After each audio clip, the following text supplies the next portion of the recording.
सबसे पहले हम समझेंगे कि मौलिक अधिकार कहते किसको हैं। ठीक है, तो वैसे अधिकार जो कि सरकार के द्वारा यहाँ के नागरिकों को दी जाती है जिससे कि उसका सर्वांगीण विकास हो सके। इसीलिए आप देखेंगे कि सबसे पहले उसने समानता का अधिकार दिया, यानी कानून के नजर में सभी क्या है, समान है, चाहे अमीर हो चाहे गरीब हो, सबको समानता का अधिकार दिया गया है। तो मेन रूप से आप कहेंगे कि मौलिक अधिकार वो अधिकार है जिसके माध्यम से किसी देश के नागरिक का सर्वांगीण विकास संभव हो पाता है, और उस अधिकार के माध्यम से वह जो व्यक्ति होता है, जो वहां का नागरिक होता है, अपना विकास कर पाता है। तो यहाँ पे सबसे पहले हमने कुछ परिभाषा के तौर पे लिखा है कि मौलिक अधिकार कहते किसको हैं। ठीक है, आगे फिर इसके जो कीवर्ड्स हैं उसको भी देखेंगे मौलिक अधिकार के। तो यहाँ मौलिक अधिकार प्रजातांत्रिक समाज में जीवन के अनिवार्य परिस्थितियां हैं जिनकी अनुपस्थिति में साधारणतया कोई व्यक्ति अपने व्यक्तित्व का विकास नहीं कर सकता। यानी जब तक आपको मौलिक अधिकार नहीं मिलेगा तब तक आप जो है यहाँ पर विकास नहीं कर पाइएगा। वस्तुतः मौलिक अधिकार प्रजातंत्र के वो आधार स्तंभ हैं जो व्यक्ति के पूर्ण मानसिक, नैतिक और आध्यात्मिक विकास के लिए परम आवश्यक होते हैं। अगर किसी भी व्यक्ति का मानसिक रूप से, नैतिक रूप से और आध्यात्मिक रूप से विकास करना है तो उसको मौलिक अधिकार दिए जाएंगे। अब कहिएगा कि आध्यात्मिक क्यों, तो देखिए धर्म की भी स्वतंत्रता दी गई है और ये भी आपका मौलिक अधिकार है कि आपको किस देवता को पूजना है। अगर आपको पत्थर को पूजना है पत्थर पूजिए, देवी देवता को पूजना है उसको पूजिए, आसाराम बापू को पूजना है उसको पूज लीजिए, आपको कोई रोकने वाला है? नहीं रोकने वाला है। जिसको भगवान बनाना है बना लीजिए। तो एक प्रकार से आपको स्वतंत्रता दे दी गई है। तो उसमें समानता का अधिकार भी है, स्वतंत्रता का अधिकार भी है, धार्मिक स्वतंत्रता का अधिकार है। इन सब चीज का अधिकार जो आपको दिया गया है मौलिक अधिकार में। अभी मौलिक अधिकारों की संख्या कितनी है?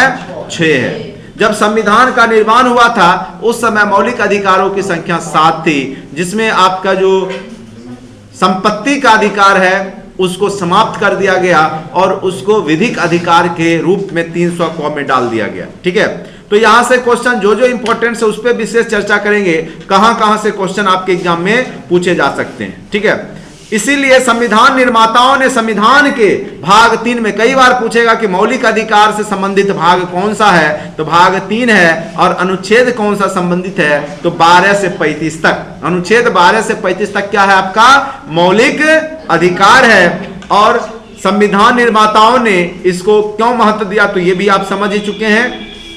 अब आ जाइए, संविधान निर्माण के समय मौलिक अधिकारों की संख्या कितनी थी?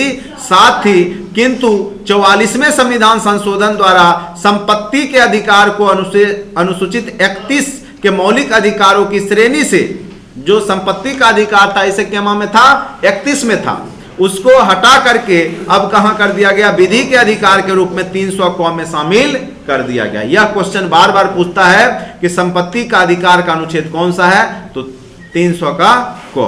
ठीक है, और ये पहले किस में था? अनुसूचित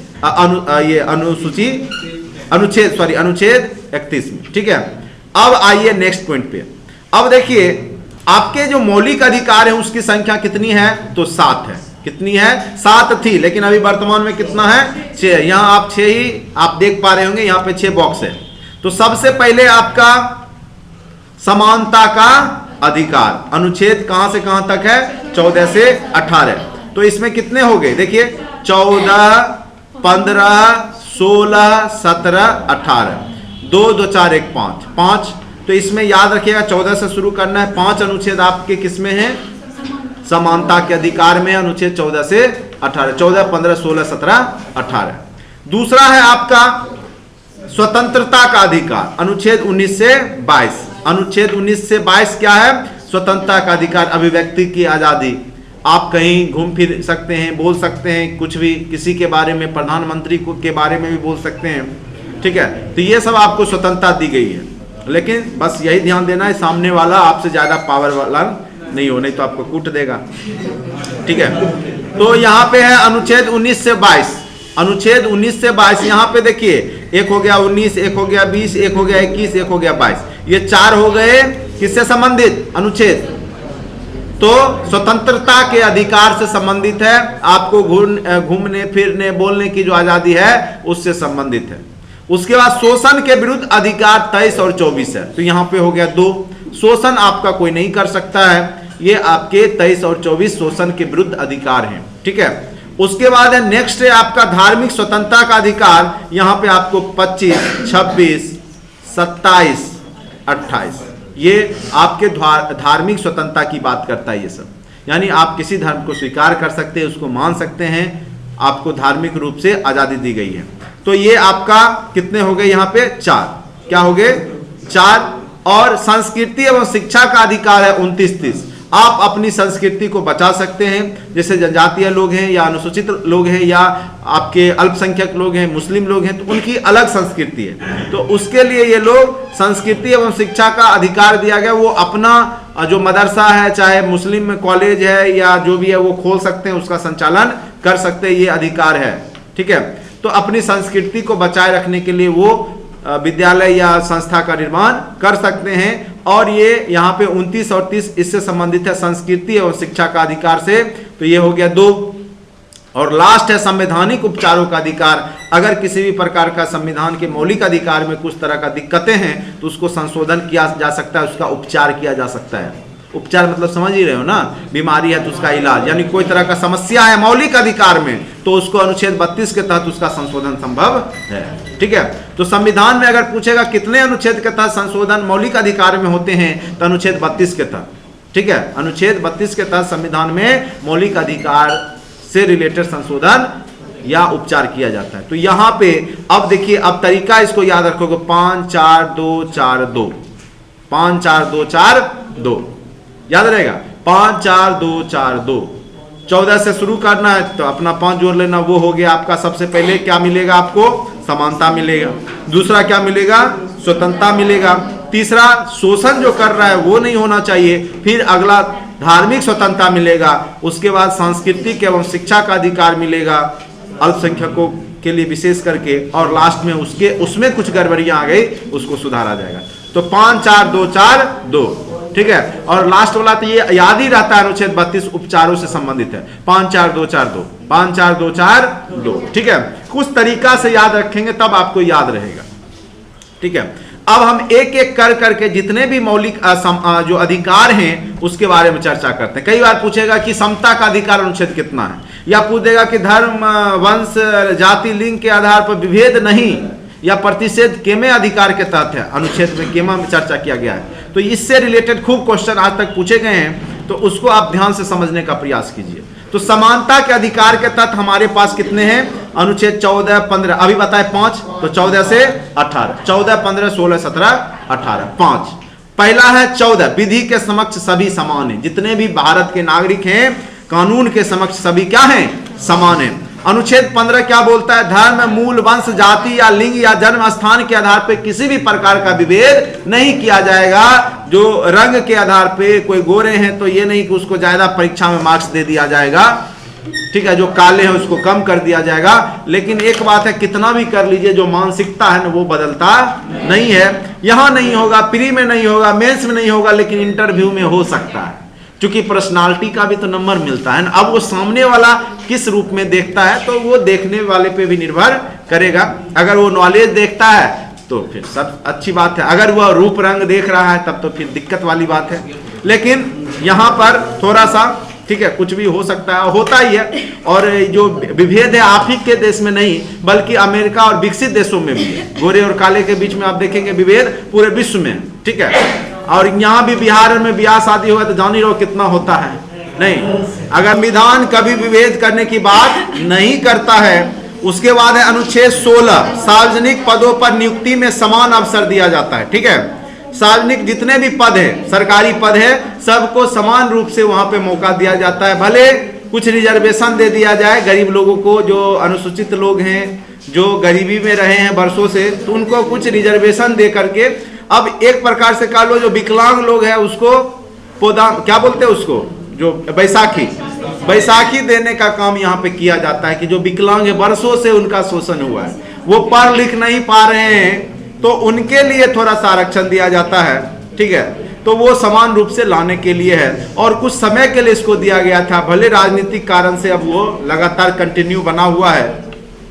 हम तो कहते सभी वर्ग को आरक्षण दे दो तो अपने आप आरक्षण खत्म हो जाएगा। सबको अगर आरक्षण ही चाहिए तो सबको दे दीजिए तो अपने आप आरक्षण खत्म हो जाएगा, और नहीं तो जो है उसको लिमिट कीजिए। एक बार अगर आपके परिवार में किसी को सरकारी जॉब हो जाता है तो वह परिवार की स्थिति आगे बढ़ जाती है, उस परिवार को नहीं मिलना चाहिए, क्योंकि वह अच्छे से पढ़ा लिखा सकता है और अपने बच्चे को अच्छा परवरिश कर सकता है, तो फिर उनके बच्चे को देने की कोई मतलब आवश्यकता नहीं है देश में। तो ये सब रिफॉर्म होना चाहिए और इससे फायदा उस समुदाय के लोगों को भी होगा, क्योंकि उसी समुदाय के लोग जो प्रीवियस पहले आगे बढ़ चुके हैं उन्हीं का बच्चा जो फिर आगे बढ़ रहा है, जो उसमें भी गरीब है वो नीचे ही रह जाते हैं।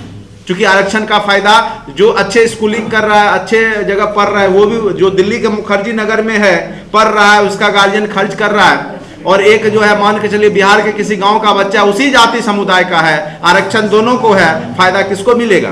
जो वहां पे हायर स्टडी में है, अच्छे स्कूलिंग में है, तो उनको भी फायदा होगा। ये सब सुधार होने की वाली बात है। चलिए इस पे अभी ज्यादा विशेष चर्चा नहीं। अनुच्छेद 17 अस्पृश्यता का अंत कहता है कि छुआछूत, पहले क्या होता था कि लोग छुआछूत बहुत ज्यादा करते थे, अगर उनसे छोटे जाति के लोग उनके साथ संपर्क में आ गए तो खास करके जो वृद्ध लोग थे पुरानी मानसिकता के, वो लोग घृणा करते थे, ठीक है, अभी भी करते हैं उस तरह के लोग।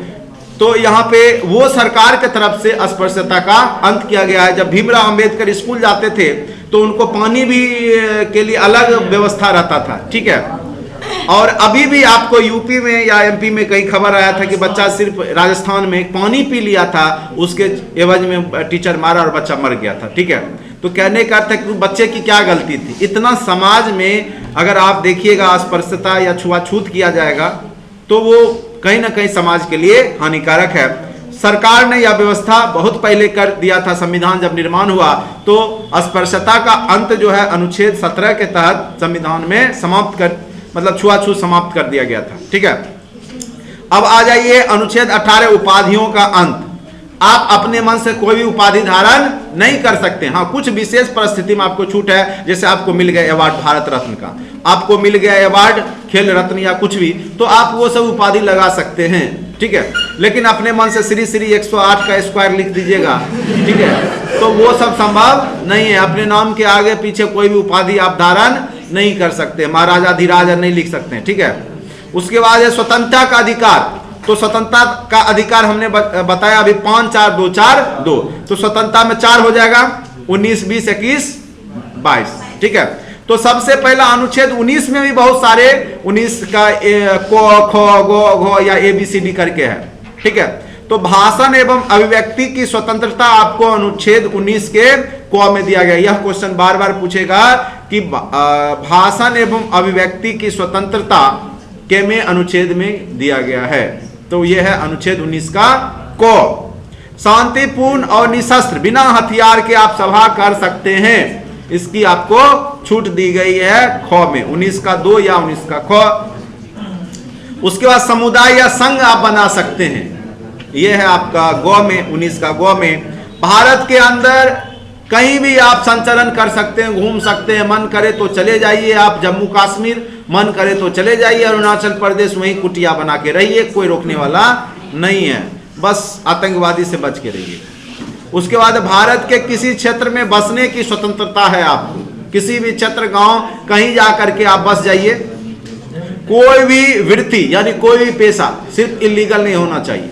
अब गए और शराब बना रहे, आप गलत काम कर रहे हैं, तो वो आपको पेशा नहीं अपनाना, इलीगल नहीं। लीगल वे में अगर आप मुर्गा फार्म भी खोल दिए, शुगर फार्म भी खोल दिए, तो कोई आपको विरोध नहीं कर सकता है। आजीविका के लिए या व्यापार करने के लिए जो भी व्यापार करना है जो लीगल है आपके देश में, वो आप व्यापार कहीं भी किसी हिस्से में कर सकते हैं। अब आ जाइए अनुच्छेद 20, तो 4 हो गया, 5 4, अब आ जाइए 2 वाला है नहीं, तो वो है आपको अनुच्छेद 20 में क्या है, ये तो अभी वही चल रहा है, अभी वही चल रहा है, इसमें 19 20 21 22 चलेगा। तो 20 में क्या है कि अपराध के लिए दोष सिद्धि के संबंध में संरक्षण, ठीक है। जब तक आप पे दोष सिद्धि नहीं हो जाता है तो आपका संरक्षण आपकी सरकार करेगी। अगर कोई क्रिमिनल क्राइम कर लेता है तो आप उसको जनता मार नहीं सकती है। जब तक उसको कानूनी रूप से सजा मिलेगा और उसको कानून सजा दिलवाएगा तब तक के लिए उसको पुलिस कस्टडी में रखा जाएगा, ठीक है। तो संरक्षण दिया जाता है, ये नहीं कि पुलिस अंदर ले जा करके, हाँ तो ये कोई इनकाउंटर किया तो सब फंस गया, सबकी नौकरी गई। अभी कुछ दिन पहले वो जो एमपी का था, क्या नाम था उसका, तो विकास दुबे का केस था जो इनकाउंटर किया गया, पुलिस सबको सस्पेंड कर दिया गया क्योंकि वो झूठा केस बना के उसका इनकाउंटर किया गया था। तो कहने का अर्थ है कि देखिए, आप कोई पुलिस है, चाहे आप दरोगा है, चाहे डीएसपी हैं, आप कानून को अपने हाथ में नहीं ले सकते, आप पावर का गलत यूज नहीं कर सकते, ठीक है। हाँ, आपके अंदर गुस्सा आया अलग बात है, लेकिन कानूनी रूप से सजा मिलेगी। कानून एक नहीं तो क्या होगा कि भीड़ तंत्र बन जाएगा, ये लोकतंत्र क्या हो जाएगा, भीड़ तंत्र। जब भीड़ निर्णय लेने लगेगी, अभी के केस में क्या होता है कि कोई क्राइम करता है, आप मतलब जनता चाहती है कि तुरंत उसको फांसी हो जाए, तो तुरंत फांसी कैसे होगा जब तक दोनों पक्ष को नहीं समझा जाएगा। बहुत बार क्या होता है, जो दिखता है वो वास्तविक होता नहीं। कई बार आप देखेंगे कि न्यूज चैनल वाला एकदम पूरा क्या 3D एनिमेशन के साथ उस व्यक्ति को दोषी साबित कर देता है, अब बाद में पता चलता है वो व्यक्ति था ही नहीं। ऐसे बहुत सारे कांड आपको दिखाई देगा, ठीक है। अब आ जाइए, अनुच्छेद 21 प्राण एवं दैहिक स्वतंत्रता की बात करता है। अनुच्छेद 21 को शिक्षा संबंधी अधिकार है, हर एक व्यक्ति को उसको शिक्षा पाने का अधिकार दिया गया। 14 वर्ष तक निःशुल्क शिक्षा प्रावधान किया गया। 21 को के तहत बहुत ही इंपॉर्टेंट क्वेश्चन है 21 को, शिक्षा का अधिकार। अनुच्छेद 22 निरोध व गिरफ्तारी में संरक्षण, ठीक है। ये आपको संरक्षण की बात की गई है, अगर गिरफ्तारी है तो उस समय आपको संरक्षण दिया जाता है। अनुच्छेद 22 तो ये आपका हो गया। उसके बाद है अनुच्छेद 23-24 जो है शोषण के विरुद्ध अधिकार है। तो 23 क्या, बालाश्रम, यानी जबरदस्ती बेगारी कोई भी आपसे काम नहीं करवा सकता है, या आपका खरीद बिक्री कोई नहीं कर सकता है। पहले जमाने में क्या होता था, दासों का खरीद बिक्री किया जाता था, ठीक है। तो दुर्व्यापार मानव का नहीं हो सकता है, ठीक है। बालाश्रम यानी बलपूर्वक आपसे कोई भी काम नहीं करवा सकता है। उसके बाद अनुच्छेद 24 क्या है, 14 से कम वर्ष के बच्चों को कारखानों में काम करने से प्रतिषेध है। 14 वर्ष से कम आयु के बच्चे को आप किसी भी संस्थान में नहीं रख सकते हैं, चाहे वह कारखाना हो चाहे आपका निजी उद्यम। 14 वर्ष से कम आयु के बच्चों को कारखानों में काम करने से क्या है, प्रतिषेध है, कारखानों में काम में नहीं रख सकते हैं। होटलर में देखता है ना, बच्चा को रख लेता है, तो 14 वर्ष से कम आयु के बच्चों को होटल में भी काम पे नहीं रखना है, प्लेट उलेट साफ करने में, ठीक है। तो वो गलत है, अगर उस पे अगर प्रशासन चाहे तो उसको गिरफ्तार कर सकती है। अब आ जाइए धार्मिक स्वतंत्रता का अधिकार, ठीक है। तो यहाँ पे आप फिर देखिएगा 4 अधिकार है, 25, 26, 27, 28। तो यहाँ पे अंतःकरण की स्वतंत्रता, किसी धर्म को आप अनुच्छेद 25 के तहत मान सकते हैं। इस्लाम में है, हिंदू को स्वीकार कर लीजिए, हिंदू है तो इस्लाम को स्वीकार कर सकते हैं। ईसाई बनना है, जो बनना है बन जाइए, सिख बनना है मुरट्ठा मान लीजिए, कोई दिक्कत नहीं है। अनुच्छेद 26 धार्मिक समुदायों को अपने मामलों में प्रबंध करने की स्वतंत्रता है। जो धार्मिक समुदाय हैं वो अपना जो भी धर्म से रिलेटेड है समुदाय बना करके अपना विकास कर सकते हैं। अनुच्छेद 27 के तहत किसी विशेष धर्म की अभिवृद्धि के लिए करो या समुदाय के बारे में स्वतंत्रता है। कोई भी समुदाय अपने हिसाब से लोगों पे टैक्स नहीं बांध सकता है या कर नहीं लगा सकता है। हाँ, जिसको देना होगा चंदा स्वरूप दे सकता है, नहीं दे सकता है वो निजी लोग का मामला है, ठीक है। तो इसमें कोई भी विशिष्ट धर्म की अभिवृद्धि के लिए कर को जो है यहाँ पर फिक्स नहीं कर सकता है, उसके लिए आज़ादी है, स्वतंत्रता है, और वो ले भी सकता है, कर को ले भी सकता है। जैसे सिख धर्म में क्या होता है, पूरे इनकम का शायद 10% जो सिख धर्म के लोग होते हैं अपने गुरुद्वारे के देते हैं। जैसे आज भर दिन में 100 रुपया कमाए तो 10 रुपया वो लोग क्या करेंगे, दान दे देते हैं। उसी कारण से आप जब जाइएगा गोल्डन टेम्पल वगैरह तो वहां देखिएगा कि डेली कम से कम लाखों की संख्या में लोग भोजन पाते हैं, ठीक है। तो उसके पीछे वही रीजन, आखिर उनके पास पैसा आता कहां से है, तो वही जो सिख धर्म के मानने वाले लोग हैं वो अपने इनकम का 10% उस संस्था को यानी उस वहां पे गुरुद्वारा में देते हैं, तो उनकी अपना निजी धर्म का विकास करने। तो ये सबकी स्वतंत्रता है। अनुच्छेद 28 है शिक्षण संस्थानों में धार्मिक शिक्षा या उपासना में उपस्थित होने की स्वतंत्रता। अगर आपका कोई संस्कृत विद्यालय है उसमें जो है डेली अगर आप वेद हवन कर रहे हैं तो उसमें अगर कोई मुस्लिम बच्चा एडमिशन ले लेता है तो उसको आप जबरदस्ती नहीं करा सकते हैं कि वो करो ही। चाहे आपका वंदे मातरम सॉन्ग है या बहुत सारा है। तो ये सब विवाद चलते रहता है कि क्या होता है कि इस्लाम को मानने वाले लोग उस तरह के गाना से परहेज करते हैं, तो उसको स्वतंत्रता दी गई है, इसीलिए वो परहेज करते हैं, ठीक है। तो उसका मन होगा गाने का गाएगा, नहीं मन होगा तो नहीं गा सकता है। आप भी अगर आप कोई भी मुस्लिम कॉलेज में पढ़ रहे हैं तो उसके कुरान शरीफ या जो भी होता होगा प्रार्थना, तो उसमें शरीक होने का मन है तो होइए, नहीं होने का मन है तो मत होइए, कोई दिक्कत नहीं है। क्योंकि अगर किसी भी धर्म से रिलेटेड कोई संस्था है, जैसे आपका BHU है तो हिंदू संगठन के द्वारा है वो, विश्व ये वाराणसी में जो है हिंदू कॉलेज, ठीक है। और उसी प्रकार से आपका जामिया मिलिया है दिल्ली में, तो वो मुस्लिमों का था। ऐसा नहीं है कि मुस्लिम के लिए कॉलेज है तो उसमें अन्य धर्म के लोगों को एडमिशन नहीं मिलेगा, तो उसका परसेंटेज सीट होता है कि 70, जैसे हिंदू कॉलेज है तो 70% हिंदू होंगे, लेकिन 30% में अल्पसंख्यक भी होंगे या अन्य समुदाय के लोग भी होंगे। उसी प्रकार से जामिया मिलिया में कोई जरूरी नहीं है केवल मुस्लिम ही पढ़ेगा, 70% मुस्लिम होंगे लेकिन 30% हिंदू भी होंगे। तो उस केस में आप जबरदस्ती वहां पे उपासना या प्रार्थना है उसमें आप जबरदस्ती सबको खड़ा नहीं कर सकते या जबरदस्ती बुलवा नहीं सकते। अब आ जाए संस्कृति एवं शिक्षा का अधिकार, अनुच्छेद 29 अल्पसंख्यक वर्गों के हितों का संरक्षण है, ठीक है। अल्पसंख्यक वर्ग अपने हित के लिए क्या कर सकते हैं कि वो अपना एक शिक्षा का अधिकार है उनको, जैसे मदरसा है तो मदरसा के माध्यम से जो मुस्लिम बच्चे हैं उनको शिक्षा दी जाती है, तो ये अधिकार है उनको। अनुच्छेद 30 के अल्पसंख्यकों को अपनी शिक्षण संस्थाएं स्थापित करने और उसके प्रबंधन का अधिकार दिया गया। इसकी चर्चा हमने ऊपर भी कर ही दिया, वही चीज है। अब आ जाइए संवैधानिक उपचारों का अधिकार। संवैधानिक उपचारों का अधिकार अनुच्छेद 32 के तहत दिया गया, और इसके तहत क्या है कि संवैधानिक उपचार के तहत क्या है कि किसी व्यक्ति के मूल अधिकार अगर कोई हनन होता है किसी के द्वारा, अगर सरकार के द्वारा भी किसी व्यक्ति का मौलिक अधिकार हनन होता है तो उसके माध्यम से सर्वोच्च न्यायालय अनुच्छेद 32, ठीक है, और उच्च न्यायालय अनुच्छेद 226 के अंतर्गत उसके अधिकारों की रक्षा करती है, ठीक है।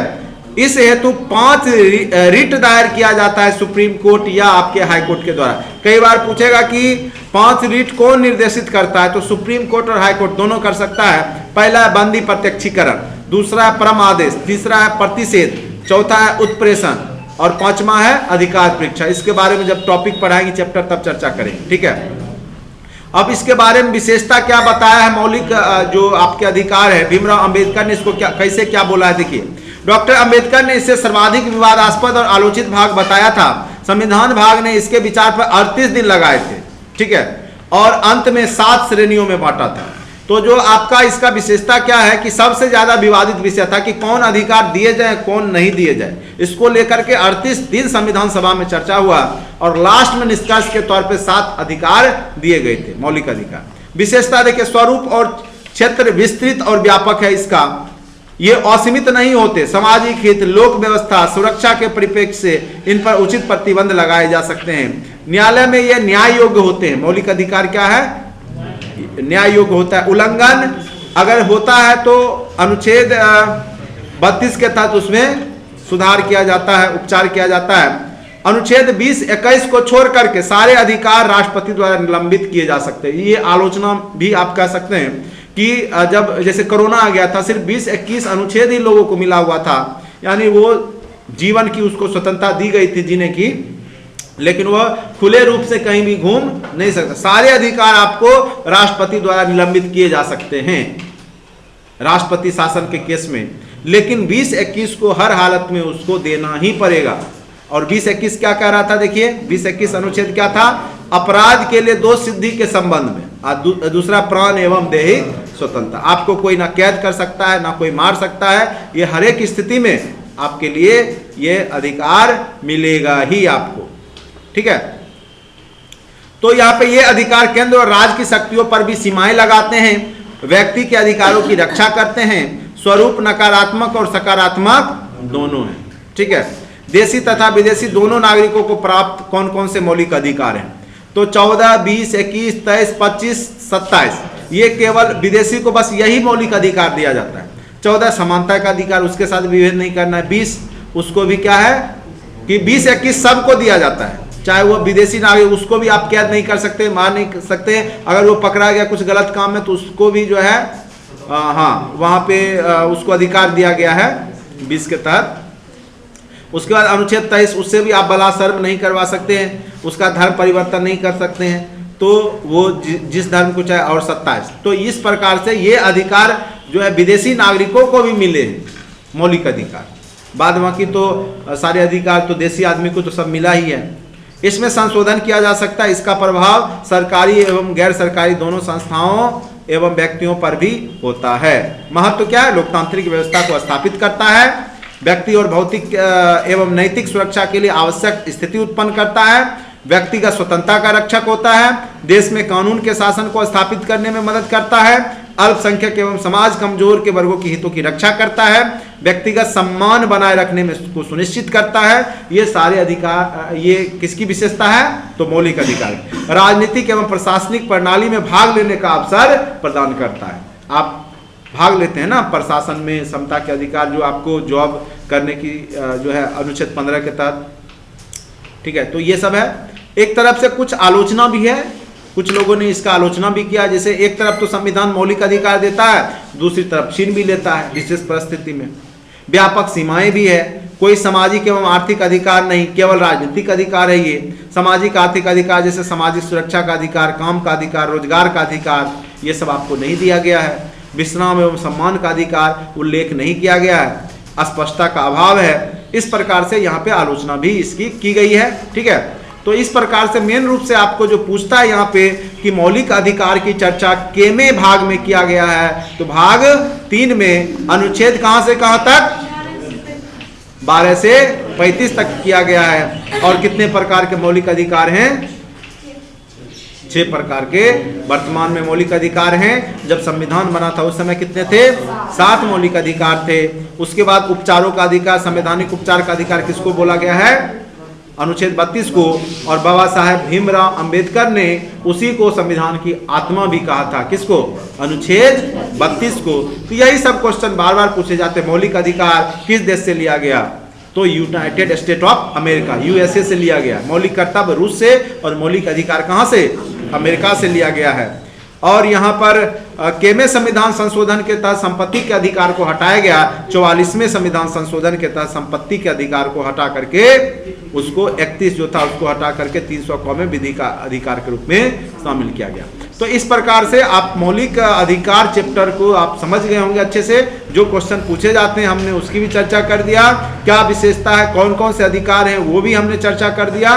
अगर खास करके इसमें अनुच्छेद 17 कई बार पूछे गए, 19 कई बार पूछे गए हैं। उसके बाद अनुच्छेद 14 तो पूछा ही जाता है, ठीक है। उसके बाद धार्मिक स्वतंत्रता वाला भी पूछा। यानी ये जो आपके जितने भी हैं 5 4 2 4 2 जोड़ लीजिए, ये अनुच्छेद आपको एकदम पूरा कंठस्थ होना चाहिए।